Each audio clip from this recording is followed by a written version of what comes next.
Marilah kita berdoa dalam nama Bapa dan Putra dan Roh Kudus. Amin. Amin. Aku hadir di hadapan-Mu ya Tuhan. Terimalah Terimalah hati, pikiran, dan dan jiwa ragaku.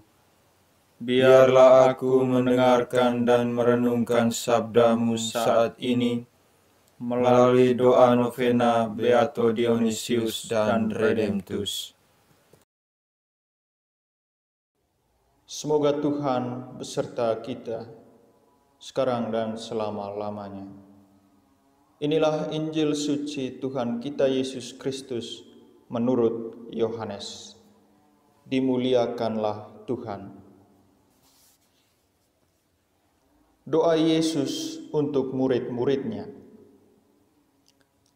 Dan aku tidak ada lagi di dalam dunia, tetapi mereka masih ada di dalam dunia, dan aku datang kepadamu. Ya Bapa yang kudus, peliharalah mereka dalam namamu, yaitu namamu yang telah Engkau berikan kepadaku, supaya mereka menjadi satu sama seperti kita. Selama aku bersama mereka, aku memelihara mereka dalam namamu, yaitu namamu yang telah Engkau berikan kepadaku. Aku telah menjaga mereka dan tidak ada seorang pun dari mereka yang binasa, selain daripada dia yang telah ditentukan untuk binasa, supaya genaplah yang tertulis dalam kitab suci. Tetapi sekarang aku datang kepadamu dan aku mengatakan semuanya ini, sementara aku masih ada di dalam dunia, supaya penuhlah sukacitaku di dalam diri mereka. Aku telah memberikan firman-Mu kepada mereka, dan dunia membenci mereka, karena mereka bukan dari dunia, sama seperti aku bukan dari dunia. Aku tidak meminta supaya Engkau mengambil mereka dari dunia, tetapi supaya Engkau melindungi mereka daripada yang jahat. Mereka bukan dari dunia, sama seperti aku bukan dari dunia. Kuduskanlah mereka dalam kebenaran, firman-Mu adalah kebenaran. Sama seperti Engkau telah mengutus aku ke dalam dunia, demikian pula aku telah mengutus mereka ke dalam dunia. Dan aku menguduskan diriku bagi mereka, supaya mereka pun dikuduskan dalam kebenaran. Demikianlah sabda Tuhan. Terpujilah Kristus. Saudara-saudari umat beriman yang terkasih di dalam Tuhan kita Yesus Kristus, pada kesempatan ini kita mendengar warta Injil tentang doa Yesus bagi para murid. Yesus kini mempercayakan karya misi penyelamatan bagi dunia kepada orang-orang pilihannya, yaitu para murid-Nya. Dalam banyak kesempatan, Yesus menunjukkan relasi mendalam dengan Allah Bapanya melalui doa. Dan pada hari ini kita mendengar bagaimana Yesus memohon kepada Bapanya. Yesus berdoa kepada Bapanya untuk para murid-Nya, untuk mereka yang telah Dia utus melanjutkan karya misi penyelamatan ke tengah-tengah dunia. Santa Teresa Avila atau Santa Teresa dari Yesus punya satu definisi doa yang menarik sekaligus mendalam.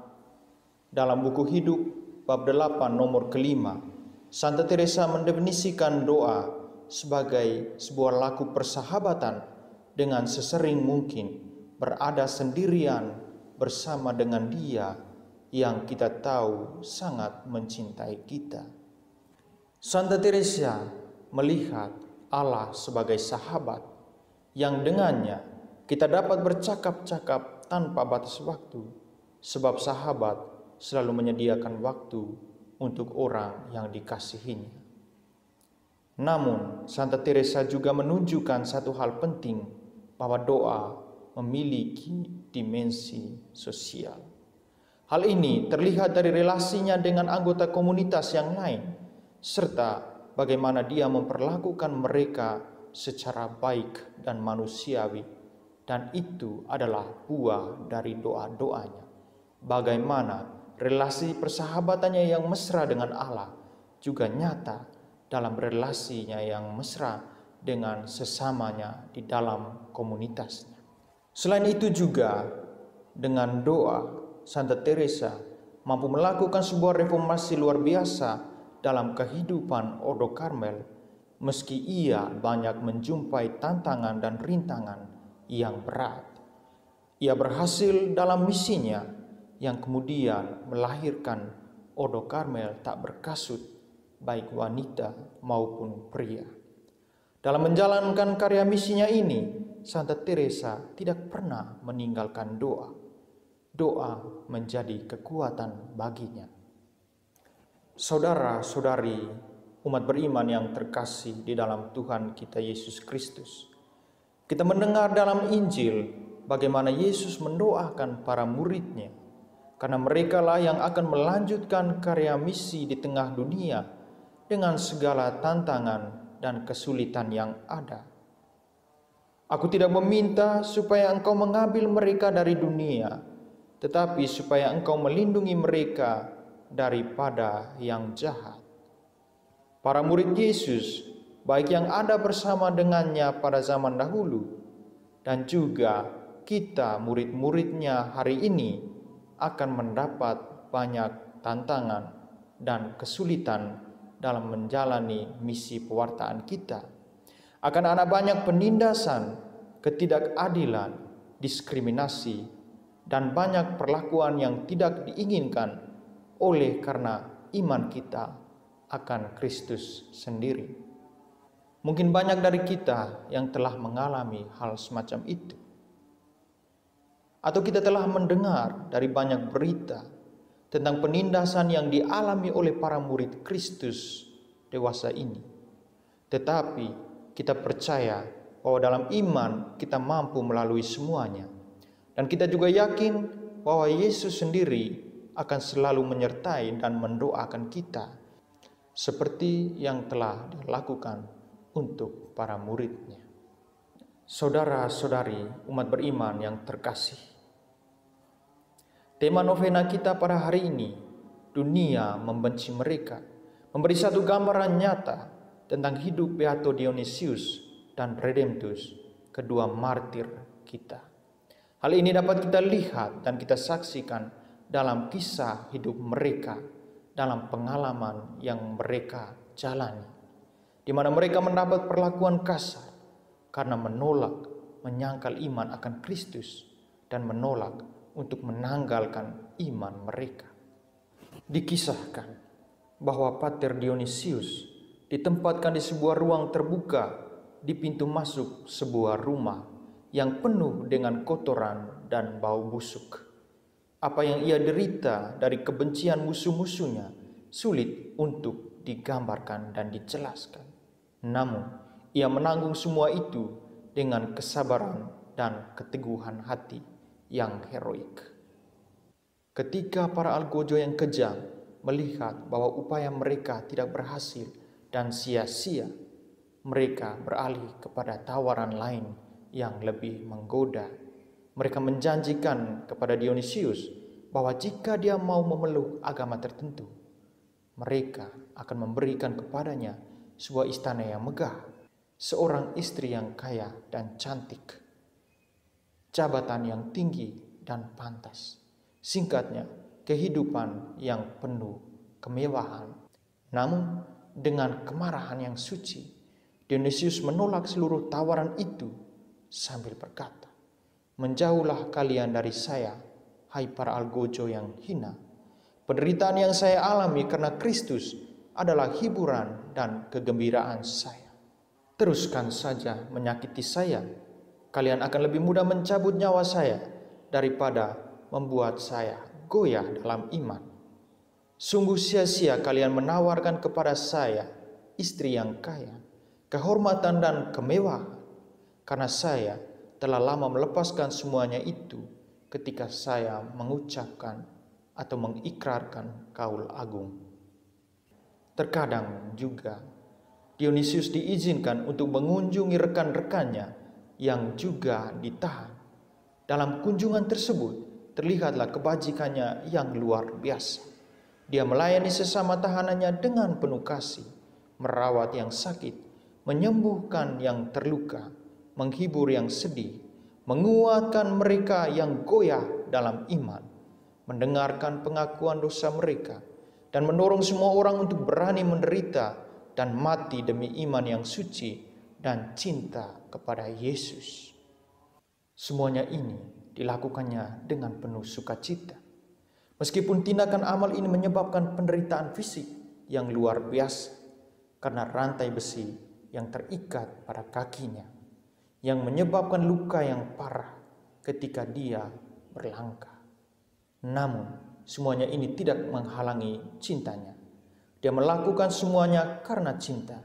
Dan seperti yang dikatakan oleh Santo Agustinus, cinta membuat segala sesuatu yang tidak nyaman dan sulit menjadi ringan.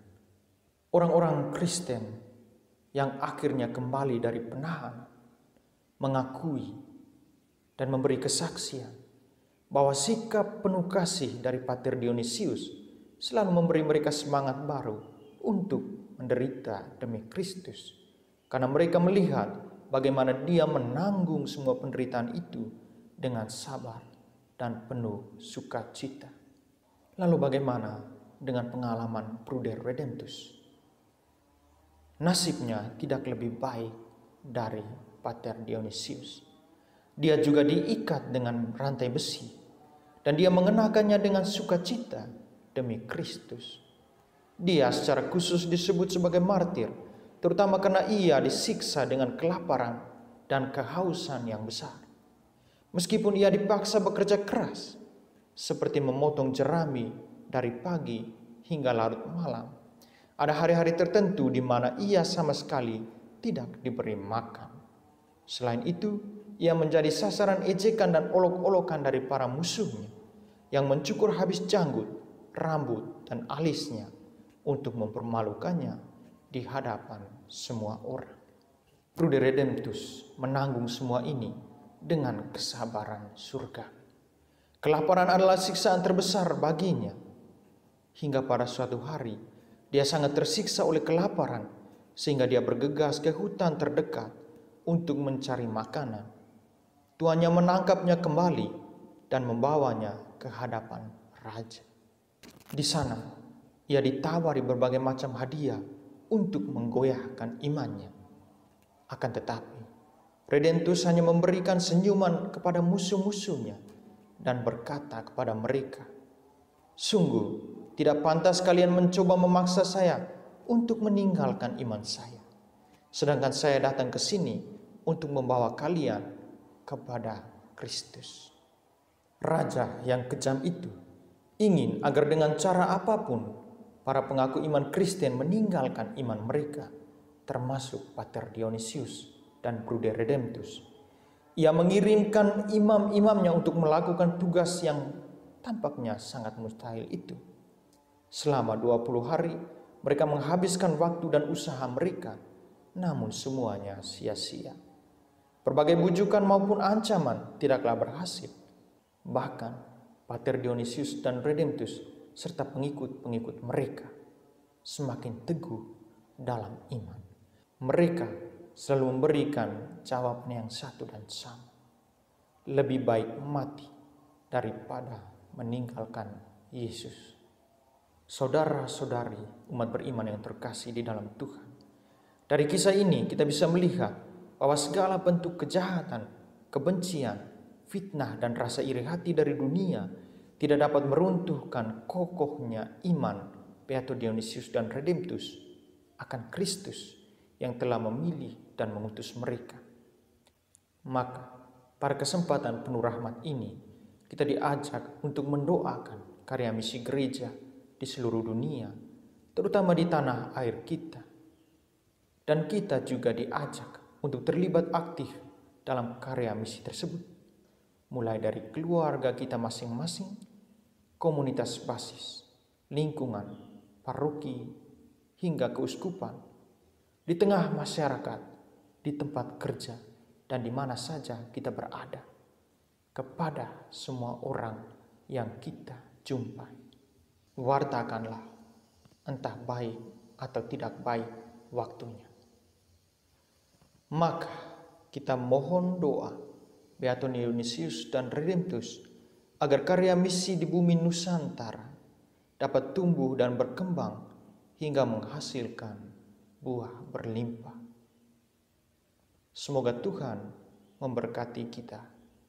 Amin. Ya Allah, Putramu Yesus Kristus senantiasa berdoa bagi para murid-Nya agar tetap menjadi satu, sama seperti Bapa dan Putra satu adanya. Peliharalah kami agar tetap menjaga persatuan itu. Kuatkanlah kami murid-murid Putramu, yakni gereja, agar senantiasa tabah dan setia menjalankan misi di tengah dunia yang penuh tantangan dan kebencian. Lindungilah kami selalu dari segala yang jahat, agar semangat kami tetap berkobar untuk terus menjalankan misi Yesus Putramu melalui gereja untuk sampai pada Bapa di surga. Semoga melalui wujud kami tetap bergembira meski menghadapi kebencian dan kesengsaraan. Demi Kristus Tuhan dan pengantara kami. Amin. Bapa kami yang ada di surga, dimuliakanlah namamu. Datanglah kerajaan-Mu. Jadilah kehendak-Mu di atas bumi seperti di dalam surga. Berilah kami rezeki pada hari ini, dan ampunilah kesalahan kami, seperti kami pun mengampuni yang bersalah kepada kami. Dan janganlah masukkan kami ke dalam pencobaan, tetapi bebaskanlah kami dari yang jahat. Amin. Salam Maria, penuh rahmat, Tuhan sertamu. Terpujilah engkau di antara wanita, dan terpujilah buah tubuhmu Yesus. Santa Maria, Bunda Allah, doakanlah kami yang berdosa ini, sekarang dan waktu kami mati. Amin. Salam Maria, penuh rahmat, Tuhan sertamu. Terpujilah engkau di antara wanita, dan terpujilah buah tubuhmu Yesus. Santa Maria, Bunda Allah, doakanlah kami yang berdosa ini, sekarang dan waktu kami mati. Amin. Salam Maria, penuh rahmat, Tuhan sertamu. Terpujilah engkau di antara wanita, dan terpujilah buah tubuhmu Yesus. Santa Maria, Bunda Allah, doakanlah kami yang berdosa ini, sekarang dan waktu kami mati. Amin. Kemuliaan kepada Bapa dan Putra dan Roh Kudus, seperti pada permulaan, sekarang, selalu, dan sepanjang segala abad. Amin. Beato Dionysius dan Redemptus, doakanlah kami agar mampu menjadi saksi penderitaan Kristus di tengah dunia. Amin. Dalam nama Bapa dan Putra dan Roh Kudus. Amin.